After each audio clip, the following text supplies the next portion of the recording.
Hi hello বন্ধুরা, সবাই কেমন আছো? আশা করি সবাই ভালো আছে। আর আমিও বেশ খুশিতে আছি, কিন্তু শরীরটা ভালোতে নেই। তাই দেখো, আজকে বিকেলবেলা আমরা বেরিয়ে পড়লাম ভালুকা মেলা যাওয়ার জন্য। তোমরা কে কে মেলাটায় গিয়েছো অবশ্যই কমেন্টে জানাবে, আর যারা যাওনি তারাও কমেন্টে জানাবে। আমি এইদিকে জামা পরে রেডি হয়ে নিয়েছি, আর আমার বরকে দেখো এসে মোবাইল দেখেই যাচ্ছে, এত মোবাইল দেখে। আর আমি এই ড্রেসটা পরে নিলাম। ড্রেসটা পরে আমাকে কেমন লাগছে, এখন পুরোপুরি রেডি হওয়া হয়নি, জাস্ট আমি ড্রেসটাই পরেছি, তাই দেখছি বারবার কেমন লাগছে। এইবার চুলটা বাঁধবো, হালকা কাজল লাগিয়েছি, একটু মুখে ফাউন্ডেশন দিয়েছি, হালকা সাজ। তারপর ভাবছি চুলটা কীরকম বাঁধি, চুলে শ্যাম্পুও করে নিই, কারণ বললাম যে আমার শরীরটা অসুস্থ, তাই এত শ্যাম্পু করছি না, চুলে তেল দেওয়াই আছে। থাক, এইরকম অবস্থাতেই যেতে হবে, আগে তো শরীরটাকে ঠিক রাখতে হবে। আর এই যে আমার দিদি ওইদিকে ওই ঘরে রেডি হচ্ছে, আর আমি এদিকে এই ঘরে রেডি হচ্ছি। তো দেখে নাও এবার আমার সম্পূর্ণ লুক। আমি এবার রেডি হয়ে গেছি, আমাকে কেমন লাগছে সম্পূর্ণ রেডি হয়ে তোমরা অবশ্যই কমেন্টে জানাবে। আর আমি চুলে বেনুনি করে নিলাম, যে থাক এতক্ষণ থাকবো, অত খোলা চুল থাকতে আমি পারি না, তাই বেনুনি করে নেওয়াটাই আমার কাছে কমফোর্টেবল মনে হলো। আর এইদিকে আমার বোন রেডি হচ্ছে যাওয়ার জন্য, ও বলছে আমাকে যে আমাকেও তোর মতো বিনুনি করে দাও। আমার বরের দাঁত কালেনি দেখো, সবাই রেডি হচ্ছে কিন্তু ও রেডি হওয়ার কোনো ধান্দা নেই। আমি ওকে বলছি আমাকে কেমন লাগছে রেডি হয়ে, ওকেও বলছি তাড়াতাড়ি রেডি হওয়ার জন্য, কিন্তু বলছি একটু আমাকে টাইম দাও, একটু ভিডিও দেখি। ভিডিও দেখার প্রতি এত নেশা বুঝতে পারি না। আমার মামামও রেডি হয়ে গেছে, এই যে আমার দিদিও রেডি হয়ে গেছে, আমরা তিন বোন একই রকম ড্রেস পরেছি, তাই আমরা বেরিয়ে পড়লাম। দেখো আমি বোন এদিকে বেরিয়ে গেছি, দিদি ওই যে দিদিকে ব্যাগ ধরিয়ে দিয়েছি আসার জন্য। চলো এখন আমরা বেরিয়ে যাই। এদিকে আমাদের টোটো ধরতে হবে, আমার জামাইবাবু টোটো আনতে গিয়েছে। এই যে আমার দিদুন, আমার বরকে দেখো কি নকশা করছে টোটোর মধ্যে।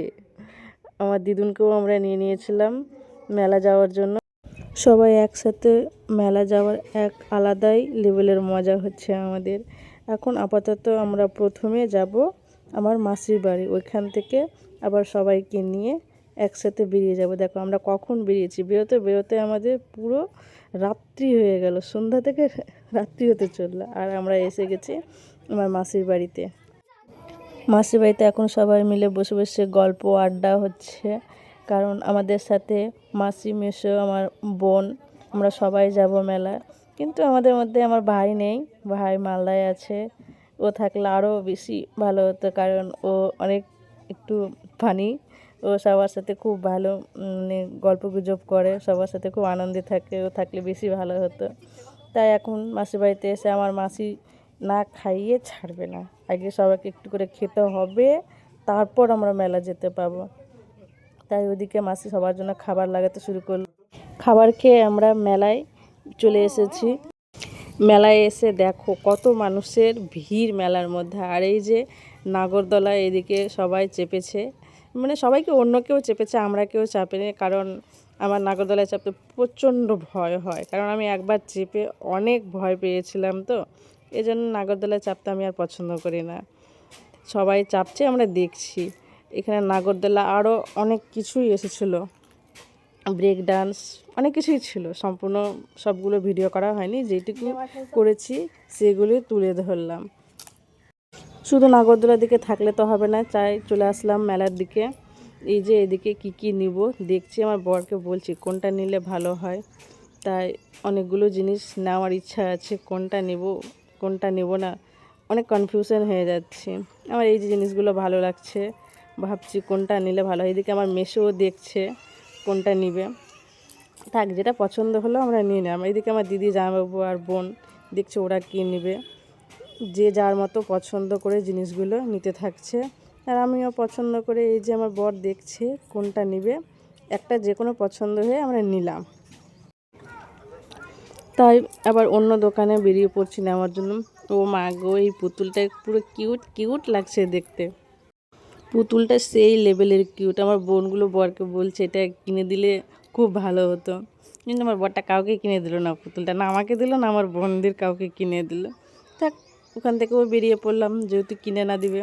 এই যে এটা হচ্ছে আমার কাকুর মেয়ে আর আমার দিদা শুধু ভাবছে যে আমার বোনটা কি করছে, বারবার শুধু ফোন নিয়ে সবার ভিডিও করছে। এই আমার দিদিকে গামলা ধরিয়ে দিয়েছি সব নেওয়ার জন্য। চলো মেলা ঘুরে আমরা বেরিয়ে আসলাম খাওয়ার দিকে। আমি তো কোনো কিছু খাবোই না, তুমি তো প্রথম থেকেই বলছি আমি শরীর ভালো নেই, তাই আমি সল্ট টেস্ট নিয়ে নিয়েছিলাম, শুধু ওটাই খেলাম। ওরা এদিকে সবাই মোমো খাচ্ছে আর হাসছে আমাকে দেখে যে আমি শুধু ভিডিও করছি, আর ওরা বাকিজন দেখে দোকানের মধ্যে এসে খেতে শুরু করেছে। আমার মাম্মা মোমো খেয়ে কী অবস্থা, আর আমার বরকে দেখো 2 প্লেট মোমো খাওয়া অলরেডি ওর হয়ে গেছে। আমার মাম্মার অবস্থাটা দেখো কী হয়েছে, ওকে দেখে আমার না খুবই ভালো লাগে। ওদের খাওয়া হয়ে গেলো, বেরিয়ে পড়লো। এবার এখানে বসে ওয়েট করছে কখন স্যুপ দিবে, ওয়েটে থাকছে। থাক, ওরা খাক ওটা, আমি এদিকে সল্টেসটাই খাই। এটাই এখন আমার জন্য বেটার, কারণ যেহেতু কোনো কিছু খাবো না, থাক এটাই ঠিক আছে। কিন্তু একটা জিনিস তো মেলা না আসলে না খেলে চলে না, এই যে পাঁপড়টা মেলা আসলে যদি না খাই তো মনে হয় যে কি একটা আধুরা আধুরা থেকে গেল। তো পাঁপড়টা মাস্ট মেলাতে খাওয়া প্রয়োজন। আমার তো বেশ ভালো লাগে মেলাতে পাঁপড় খেতে। তোমরা কে কে মেলাতে এসে পাঁপড় খাও একটু অবশ্যই কমেন্টে জানাবে। সবাই এদিকে পাঁপড় খেতে শুরু করে দিয়েছে। খাওয়া দাওয়া কমপ্লিট হলে আমরা এবার বাড়ির দিকে বেরিয়ে পড়বো, কারণ অনেক রাত্রি হতে চললো, প্রায় 10টা বেজে গিয়েছে। আর এই যে দেখো আমরা গাড়িতে চলে এসেছি, এটা হচ্ছে আমার মেসোর গাড়িতে। এদিকে আমার মেসো ড্রাইভ করছে, আমার বর মেসোর পাশে আছে, আর আমরা সবাই চেপে গেছি বাড়ি যাওয়ার জন্য। অনেক রাত্রি হয়েছে, বাড়ি না গেলে আবার হবে না, তাই আমরা সবাই মিলে বেরিয়ে পড়লাম বাড়ি। আমাদের ভিডিওটা কেমন হয়েছে একটু সবাই কমেন্টে জানাবে, পুরো ভিডিওটা সবাই দেখবে, কেমন লাগলো সবাই একটু লাইক কমেন্ট অ্যান্ড সাবস্ক্রাইব করে